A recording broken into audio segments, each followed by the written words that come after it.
Hello, everybody. Welcome back to the David Mammano Show. Just a heads up, in case you didn't know by now, my show got picked up by a national podcast network. It's called the Gotham Podcast Network out of New York City. They are big time. They carry some great shows, and I am super, super pumped. While I build up a bunch of interviews for them, I am currently rerunning some of my top past best episodes. Today's throwback features Ed Mylett. This originally aired way back in 2021. In this powerful episode, Ed and I dig into what it really takes to max out your potential, not just in business, but in life. Ed shares his mindset around growth, how to lean into discomfort, and the one more principle, and the habits that will help you perform at a peak level every day. He also opens up about how he does the hard things over and over, building confidence, identity, and real results. If you're ready to level up your thinking, your habits, and what you believe is possible for yourself, this episode is perfect for you. So grab your headphones, settle in, enjoy this replay with the one and only Ed Mylett. It's time to share secrets and insights from fellow entrepreneurs. If you're looking to grow or start a business and you're a game changer, then keep listening to Avanti Entrepreneur for great advice from your host, Dave Mammano, America's Entrepreneur Coach.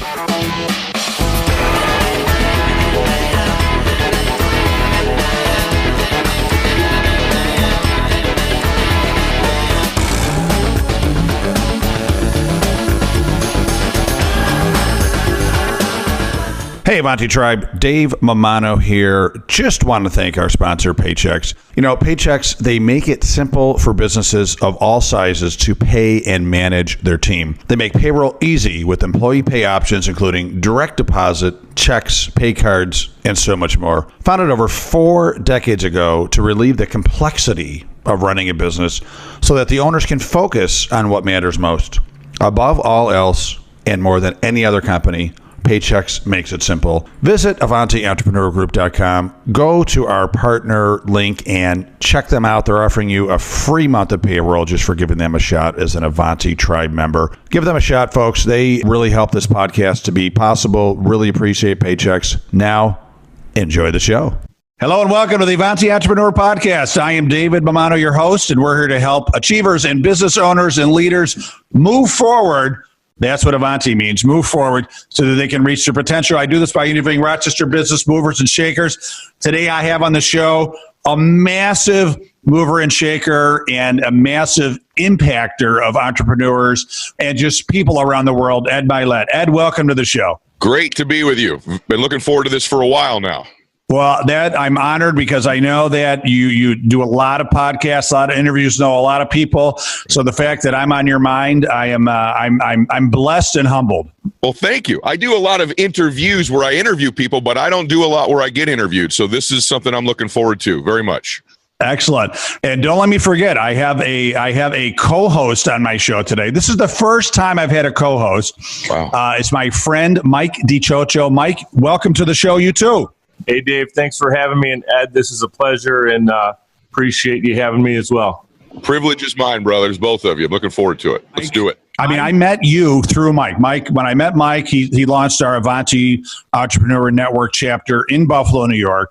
And he said, hey, have you heard of this guy, Ed Mylett? And I said, no, tell me more about him. He sent me videos, interviews, you and Lewis Howes. I mean, and I'm like, I love this guy. We got to get him on my show. Well, thank you. I hope by the time we're done that I've not blown my reputation with you, Mike. I'm sure you're going to bring it. And in a little while, we're going to give the floor to Mike as well, because he's got some questions for you too. Okay. So Ed, I have your bio here and it's super fantastic. I could read it, but I think it would be so much more exciting if you just kind of, gave us, as they say, the elevator pitch of your bio. And then I want to dig in and go down some rabbit holes with some great questions about your success, which really, since I've learned more about you, goes back to the water bill being turned off as you were struggling to get on your feet to now this massive success. As I'm looking at you on video right now, you have the Pacific Ocean behind you. Yeah. So talk about water, right? Getting the water turned off to the Pacific Ocean behind you. What a great metaphor for your success. Love to hear the quick overview of where were you and where you are today. Wow. Okay. And by the way, it's awkward for me still to hear my massive success. I candidly don't, I'm not being falsely humble either. I truly don't feel that way. But however, when I see that ocean every morning, it's a reminder that things have gone pretty well. So the Reader's Digest, the elevator pitch version is, I grew up in a very middle-class family, great family, loving family. Dysfunctional, though. My dad was an alcoholic for most of my upbringing when I lived there. I think anybody who comes from dysfunction, whether it's divorce or drug addiction, alcoholism, or just lack of love in a home. My home had love, just my dad was a drinker. He's now sober 30 years, my best friend, by the way. But I think that sows into you as a kid some insecurities, some anxiety, probably causes you to grow up sooner than you need to. So I had that kind of an upbringing, lower middle class to middle class, looked good from the outside, behind the door, a lot of anxiety, a lot of stress in my family. And I played college baseball. College baseball ended. I was going to be a Major League Baseball player. That's all I was ever going to do. I did have a pretty major catastrophic injury where I got hit with a pitch, formed a tumor on my calf. That tumor recurred. The second tumor is still in there because they would have to take part of my leg with it. And I found myself unemployed out of college. I had my degree, unemployed. Dad comes home from an AA meeting. Everything in your life happens for you, not to you, right? Everything. In hindsight, we always know that's true. But when it's happening, it doesn't seem that way. One of the gifts you could give yourself in life, by the way, is to have hindsight vision in the present. And one of the things I can assure you of is everything in your life is happening for you and not to you, particularly if you repurpose the damage done to you and use those things to your advantage. Dad comes home, got you a job, McKinley Home for Boys. I didn't know what it was. Bottom line, I showed up, and it was a group home, a campus of group homes. And so hundreds of boys on one campus, all living in cottages, all were taken from their families. My boys were, the majority of which were molested, or their families were either incarcerated or dead. They were orphans. I walk into this cottage, I'm 22 years old, and I got 8 to 10-year-old boys staring at me saying, love me, care about me, believe in me, help me. I became like their father, their big brother. I was there when they came home from school. I was there when they'd get their grades. Christmas was me, not their parents. And that experience altered my life. It was $6 an hour, but it altered my life because I went from being this ego-driven, competitive, and I'm still competitive, but, you know, me driven guy to, I found out, oh my God, I love helping. I love contributing. I love loving people. I'm good at this. I'm good at caring about people. I'm good at believing in people. I'm good at building people up. And it just changed my life, this experience at this group home. I mean, it just altered my being. And while I worked there, the financial company that I ended up building kind of my money career with approached me. And I had the really great blessing of going into business now with the desire to help, serve, contribute, believe, and love people. And really not money, ironically, because I learned pretty young that's not what fills you up. And so, and then I became an entrepreneur. Like most entrepreneurs, struggled really bad. False start after false start. Being an entrepreneur is like, you get it going, then you don't. You get it going, then you think you have it, and then you don't. It's the greatest self-discovery, self-awareness, self-improvement program ever created in the world. And if you can get good at it, the best compensation attached. And I went through the struggles every entrepreneur has. I had a car repoed. First house I bought got foreclosed on. But the worst part is what you described. We woke up one morning and there's no water in the house, actually in the apartment. And I was newly married to my high school sweetheart, and it was shameful. It was emasculating. We had to get up every morning and go down the stairs in our apartment to the pool, outdoor shower, and my new bride would shower. I'd hold a towel up so people couldn't see her in the cold. And then we would walk back up our stairs and get ready for our day. And it was embarrassing. And even when I say it now, my body changes. Because you can have the power turned off, you can live. You don't have water, you can't cook, you can't bathe, you can't do anything. And so from there to now is relatively miraculous. I have a home in Laguna Beach, oceanfront here. It's got to be one of the 5 or 6 most beautiful pieces of property, I think, in the world. I have a home in Coeur d'Alene, Idaho that is superior to this. That's my favorite home. I've got a Falcon 900 jet that's mine. I don't have a partner. Multiple homes, every car you've ever wanted in your life, 3 boats, pretty good life, right? Materially, all of those things are owned debt-free. I have no mortgages, no debt on the jet, the homes, the boats, the cars, nothing. We're completely financially independent and I think probably wealthy. And And that's happened through being an entrepreneur over the last 25 years. I think one of the things, why Mike and then myself will say kind of fell in love with you is that with all this massive success, you really are such a nice, humble guy. I could tell. I'm a very good judge of character, and I could tell that you lead with love. You lead with service to others. You with all the success. I've done a little study on you. It seems like you have a great family, great wife, great kids.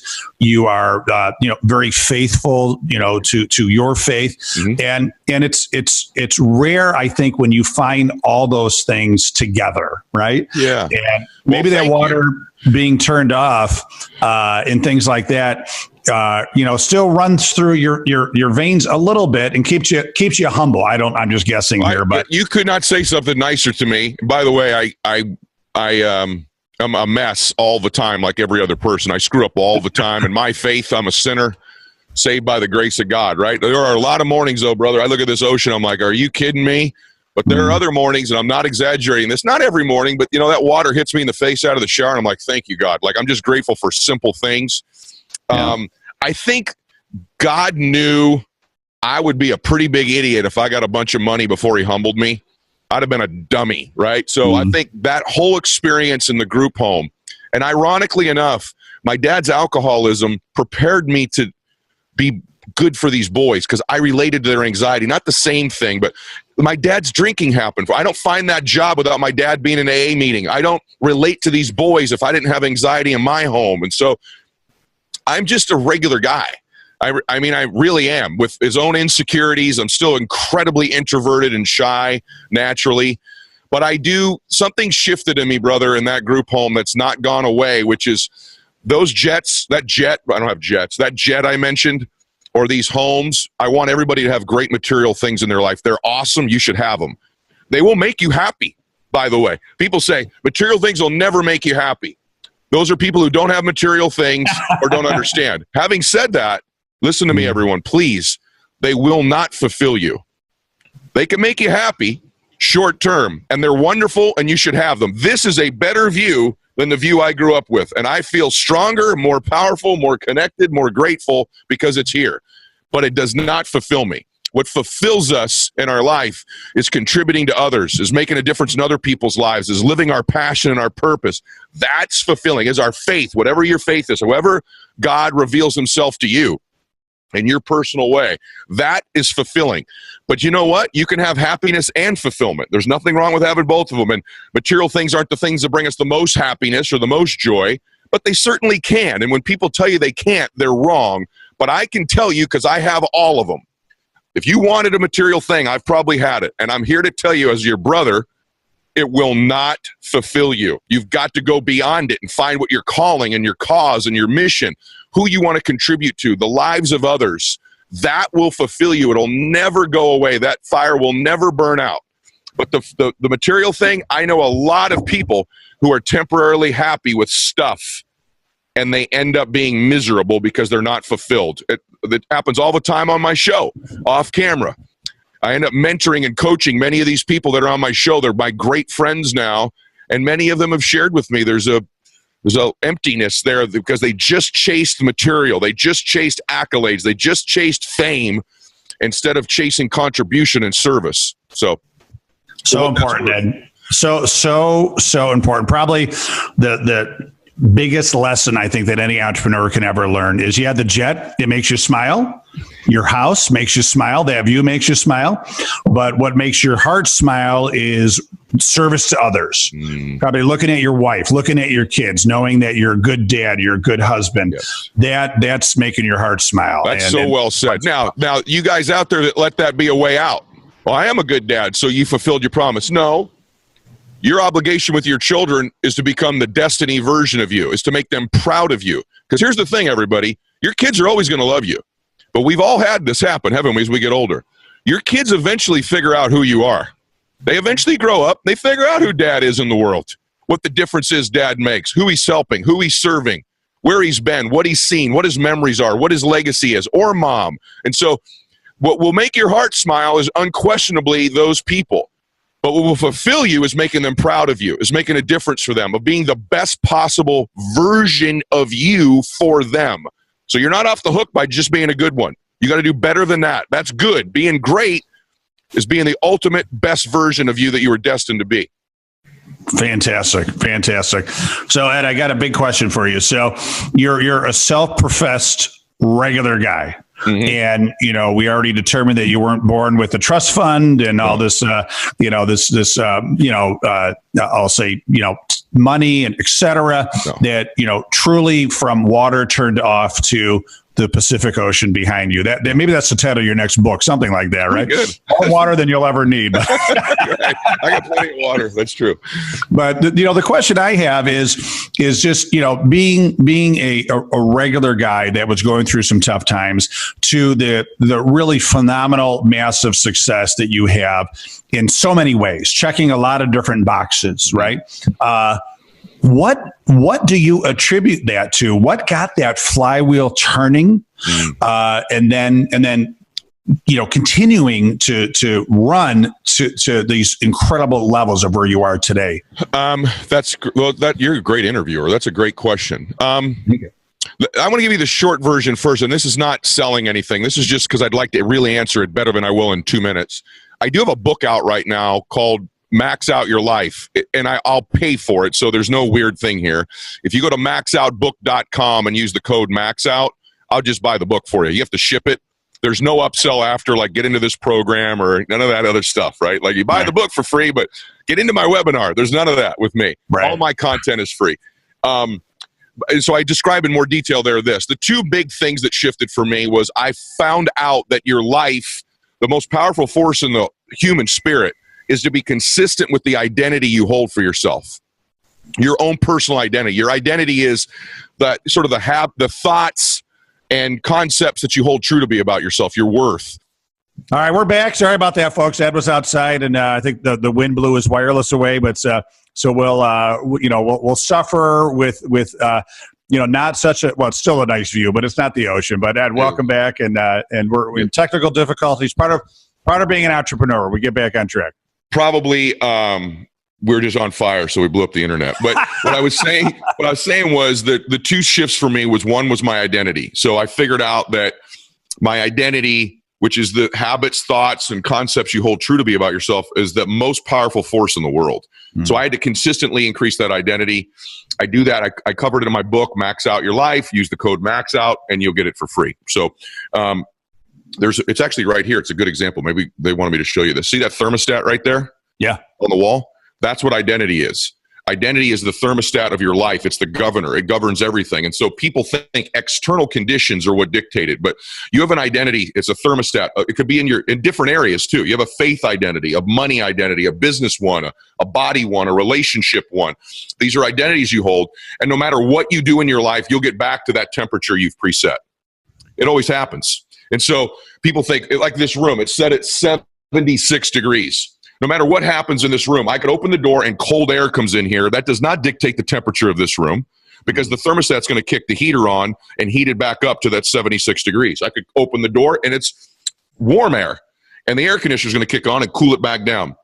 That's what identity is in your life. And if you don't change that identity, you can change the business, your relationships, you can change everything. You're going to get that thermostat preset temperature. No matter if life blows cold air on you and you got to heat things up, you'll do that. And if you start getting life going great, you're making more money, business is growing, you don't change your identity, you'll look back in 6 months and go, oh my gosh, these random events happened. I can't believe my car broke down. I can't believe that appointment quit. Those aren't random. Those are sabotaging things you've had happen because of your identity. Once I accepted that, man, did my life change. And then in the book, I cover all the ways, the habits that you need to change your identity over and over again in very big detail, because I think it's the most important thing in life beyond your faith. And I think your faith can help dictate that identity. So that was one. And then two, I'm a big guy on habits and rituals and disciplines. You're going to get your habits. And so I had to take a hold of what I do every single day, what those habits are from the minute I wake up to the end of my day. The biggest shift I made was I don't react to the world anymore. So the first 30 minutes of my day and the last 30 minutes of my day are regimented like crazy because I think that gives me more of a chance of having a measure of control over the rest of my day. And so I cover that in the book too. And so those are the two big shifts for me: my identity, which includes self-confidence, all these other things, and my habits and rituals, because your habits are what you'll go to under pressure, under fatigue, right? And so I had to get those dialed in, because the elite people I know that I've had on my show, or other people, whether that be Dwayne Johnson or Sly Stallone or Tom Brady, or I don't care who you think it is, anybody and anything, the best school teachers, the best nurses have the best habits and rituals. Every single time. They have the best habits and rituals and the highest identity. So those are the two big things that changed for me. Super, super fantastic. I couldn't agree with you more. I mean, I just read Grant Cardone's, 10 times book. And I know that you, Grant, our friend, or 10X book. Yep. And then also I just read a book called Cybernetics, which is a great book as well. It's all about changing the record in your head, right? Yep. I mean, if in my mind I'm 200 pounds, well, I can get down to 190. But, that thermostat's going to go on and I'm going to get back up to 200, right? It's all about changing my identity, changing the habits. And I love what you're talking about, because you 20 years ago, you had a different record playing in your head, right? And you changed that record.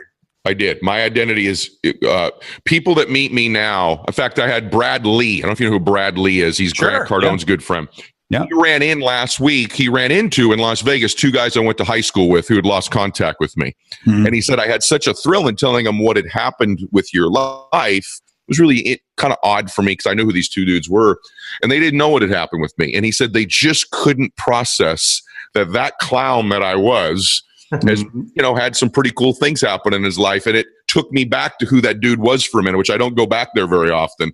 Right. And had you met me in high school, I would not have been the guy that you would say was out there with the ocean in the background. That's for sure. To put it mildly. You transformed everything, your mind and your body, right? Because, people seeing you know that, you work out and you're looking great.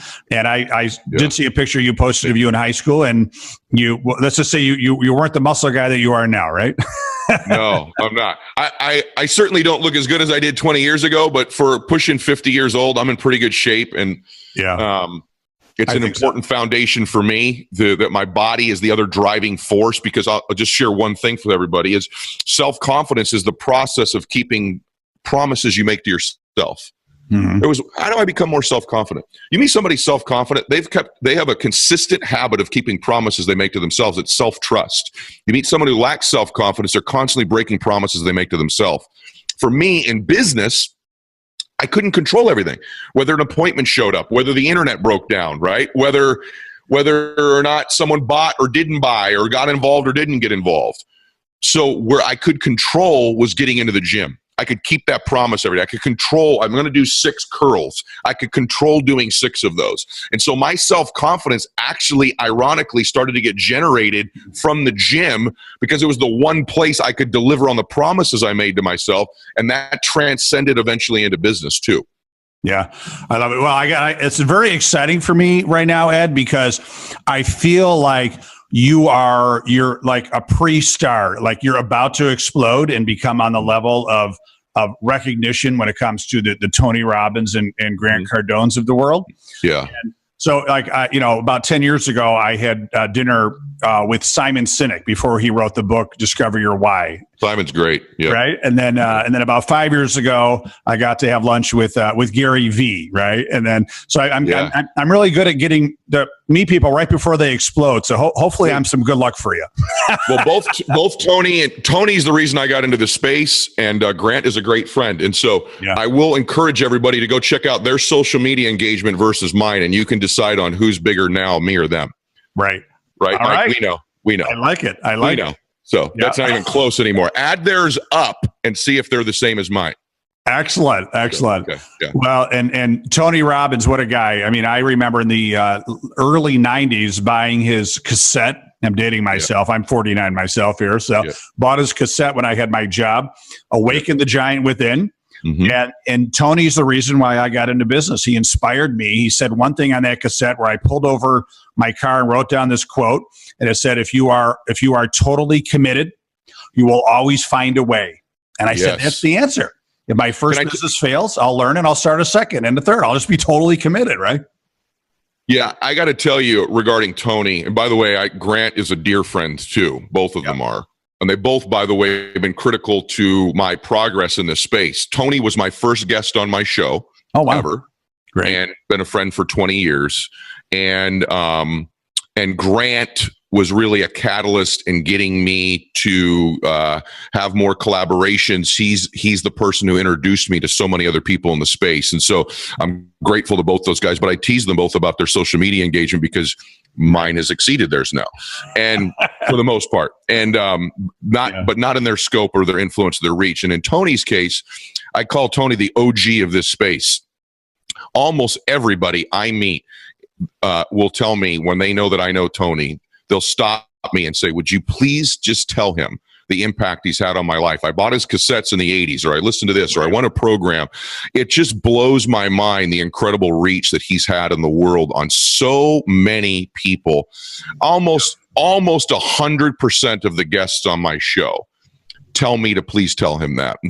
And he's the real deal, and he's wonderful, and he inspires me to try to be better all the time, more cutting edge with my strategies and the thing that I think that separates Tony is its strategies, its tactics, right? And that's what I try to deliver as well, is things that you can actually do to change things, not just the motivation or the inspiration, but how do you actually change your identity? How do you build your self-confidence? What should your habits be? And so both those men are wonderful, but even Grant would tell you, Tony's reach in the personal development, self-help, business leadership space is beyond anybody's who's ever been in it. But I'll tell you, Grant's coming hard now too, and so is Gary Vee and all these other wonderful people. There's more access to great information in the world now about how to change your life than there's ever been in the history of the world.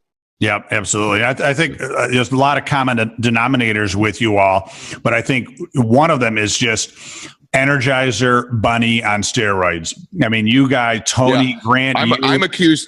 The only difference is I'm the one accused regularly of actually literally being on steroids. So that's the separator between.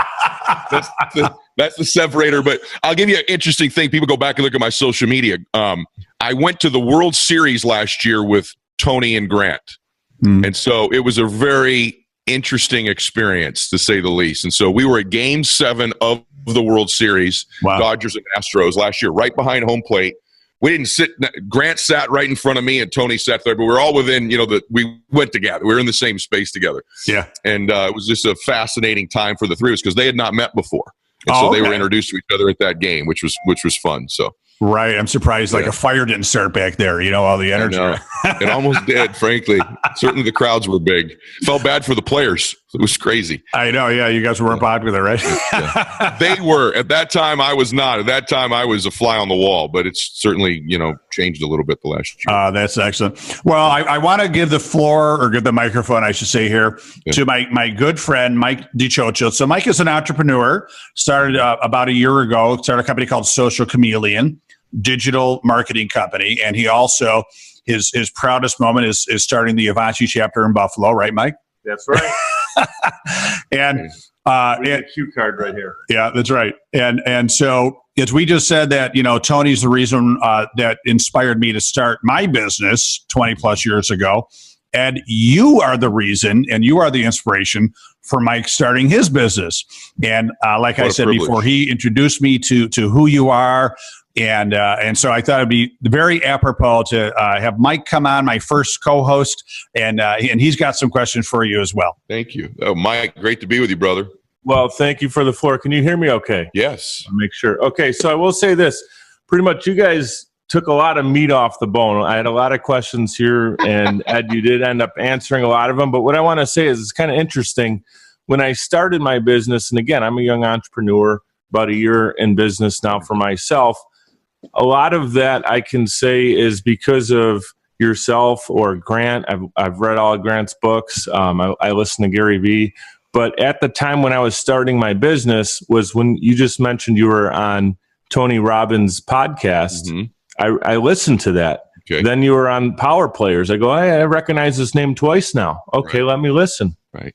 You told the story about, I remember that podcast because I listened back to the Power Players one a couple times for some of the points that you hit. Mm-hmm.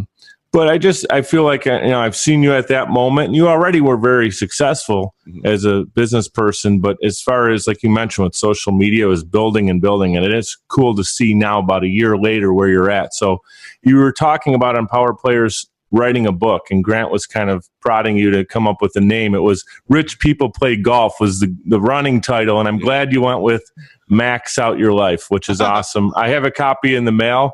I know you mentioned that they're in the mail, and there's a lot of people, myself included, waiting for them. Sorry about that. The thing sold out of the printing, brother. Like, I had no idea. We were a bestseller in one day. Actually, we were a bestseller in 1 hour. And so I apologize for the delay, but they're coming. No apologies, man. You've given so much. You mentioned free content. Here's the other thing I want to say too is when you have a guest on your show, you get high profile people, which you can find them in a lot of places giving great interviews. But what you do really well, not only are you humble, but as a host, you get them to really open up. Stephanie McMahon recently, that was one of the latest podcasts. Guys like Grant, you get to hear them in a different space. And it's really interesting for me when I'm looking for value. I don't want to hear the same thing over and over necessarily, and it's really nice to see, like, this is an organic conversation. And you mentioned you've stopped people a couple times. You talk about they kind of transfer their energy in a moment when they say something. Stephanie was talking about the Giant, right? When she was like 3 years old, her best friend was Andre the Giant.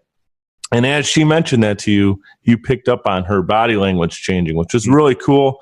So that's why I keep coming back for the great content that you provide. Thank you. Yeah, no problem. I do want to hit on a couple questions for you. And the reason I ask these is I feel they'll be valuable for myself, Dave, the Avanti Entrepreneur Network, and any entrepreneur out there listening. So there's one story, I've only heard it one time. And not to put you on the hot seat, but you were talking with Lewis House, and this is a humbling moment for yourself. You were driving, and you had a carpool of people behind you. You were going to, I forget what the event was, but you had your kit car. Do you mind sharing the kit car story?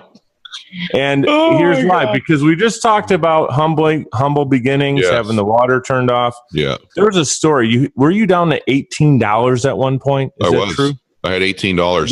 That number sticks in my head because, as an entrepreneur, you have those weeks. You go, "Where's the next $18 coming from?" And the reason I knew it was $18 is I had gone to the ATM. I'm going to get them. Wow, it's really weird. Why'd that just make me emotional? See, I had gone to the ATM to pull $20 out, and it rejected the $20. And I remember having to call the bank to say, "I need the money out of this machine. I needed to eat." And they said, "We don't deliver tens. You only have $18 in there." And so I will never forget that. Right. And that was scary. Most entrepreneurs can relate. The hairs on my arm stood up when I was hearing that story because I could feel when you were telling the story, your emotion in that being so real. It was real. And it leads to the kit car story in this sense that as you're an entrepreneur, especially if you're a good person, you're honest. There's a part of you that's like, I feel like I'm a fraud. When you're an entrepreneur, like you just like, I'm telling everyone we're going to win and we're going to be successful. And I'm selling this dream as I'm living a literal nightmare. Right. And typically as an entrepreneur, your life goes backwards first and you start sort of almost having reverence for your former life as an employee, don't you? You're like, well, it wasn't great, but I always had food in my refrigerator. My cell phone bill was always paid. And so this mess, and I just want everybody to hear this. Your mess does not disqualify you from winning, from making your dream happen. That mess, most of us as entrepreneurs can relate to on some level. So I pray for you to have the vision and the faith to keep fighting through it and not to believe this mess you have is some sign from above that you don't belong in your dream, because you do belong in your dream. And so my fraud was best embodied in this car. I wanted to look successful. And so I had a team of people and I was starting to do better, but not good enough. I wanted a Mercedes really bad, but I couldn't find one. And I found an ad that was for a kit Mercedes. And basically, here's what it was very quickly.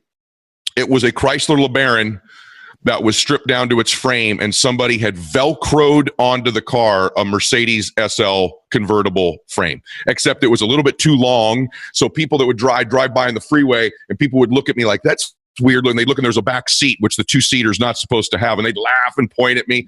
But I had fooled everybody in my business. I said, hey, guys, this is right when Chrysler and Mercedes had merged. Ironically, I said, I don't know if you guys heard about this new hybrid, but it's a Chrysler Mercedes merger. I got one of the first ones, except this thing was the biggest piece of crap in the world. It was a LeBaron that was in an accident.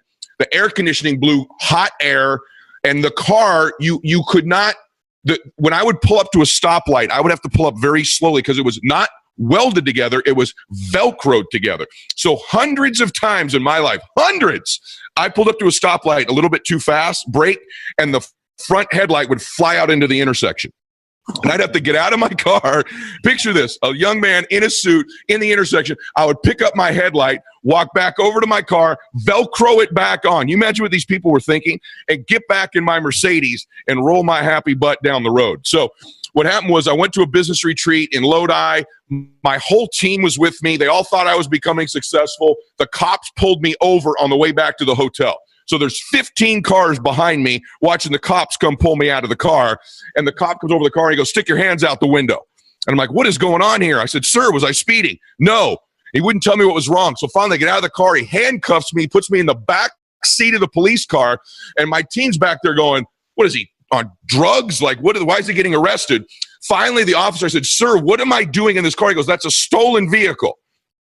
And I'm like, did I not get the title registered? You know what happened? I went, oh my gosh, he thinks it's a Mercedes. Right. So he comes back and he goes, I go, sir, it's not stolen. He goes, it is. Those are fake plates that's registered to a LeBaron. I'm like, sir, I go, sir, you're not going to believe this, but that is actually a Chrysler and the body is Velcroed on. And he looks at me, he goes, is this turning into a DUI, boy? I'm like, no, sir, I'm not drinking. I swear, if you go up and you'll just pull on the passenger door, just pull on it, it'll come right off in your hands.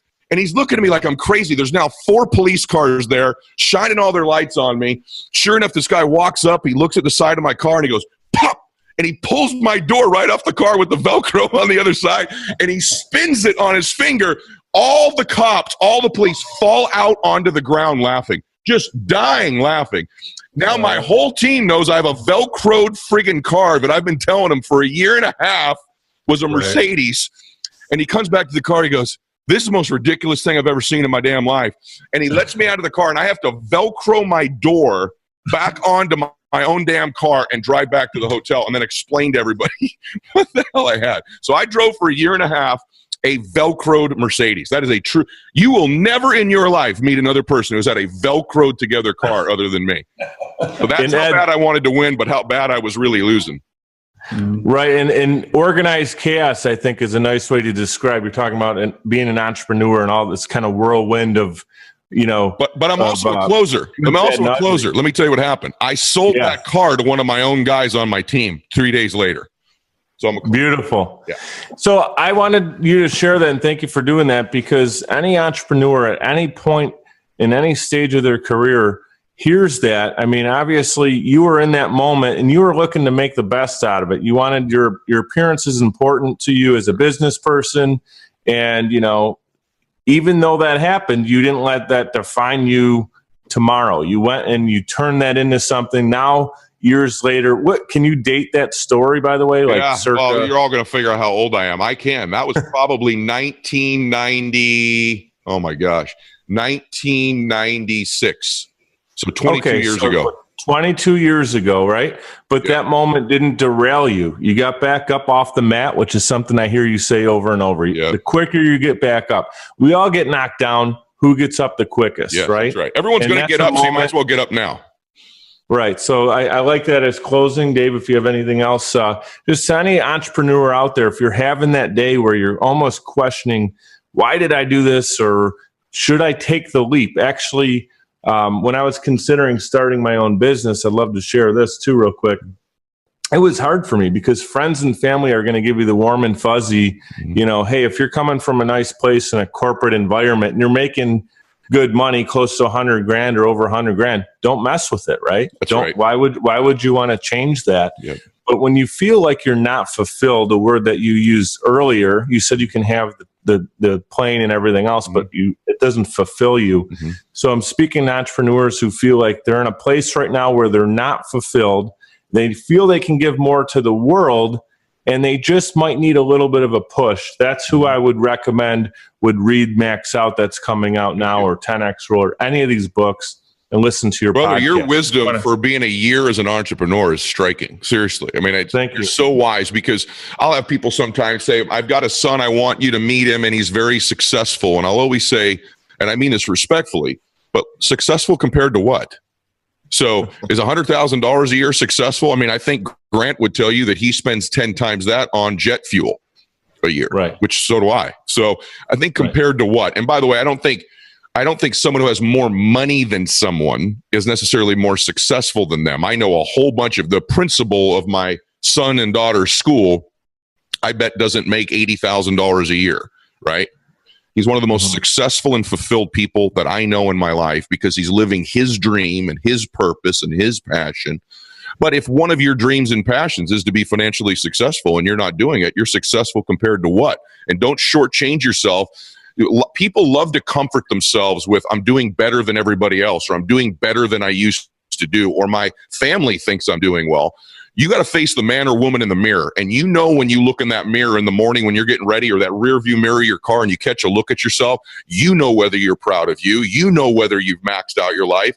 You know whether you're chasing the best version of you. You know, right? You can fool everybody in the world. You can fool your parents, your friends, your family, but you cannot fool the man or woman in the mirror. And ultimately, what entrepreneurship does is it makes you face up to somebody you've been running from all your life.